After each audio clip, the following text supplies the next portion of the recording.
I think where some people make a mistake is they try to be all things to all people. And you just can't be true to yourself by doing that. You need to study the facts, know the issues. I'm talking in a business or in a political setting. You need to study the facts, know the issues, make a decision, knowing that not everybody is going to be happy about that.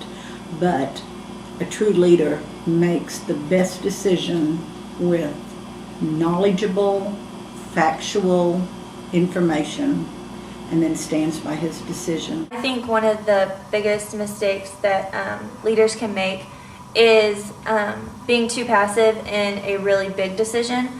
Leaders usually have people that they turn to and ask for opinions, which is great, but if a leader doesn't take control of the situation and make a big decision, that can be an issue. It's good to get opinions from your peers and others, but in the end, you have to make the final call. So a leader can't be too passive or nothing's ever really going to get accomplished. I agree with that, but I also think that a mistake that they could have is being over powerful and kind of going on a power trip and everything. So having a good balance between both of them, because if they just go power hungry, then nobody's going to listen to them and just be annoyed with them. So a good medium between passive and, I guess, overpower would be a good characteristic for them.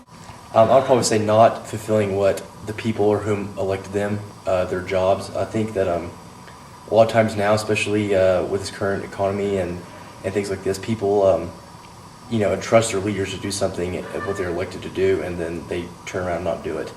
I feel that's a big problem with today's leaders, is they promise something and then they don't do it when they're elected.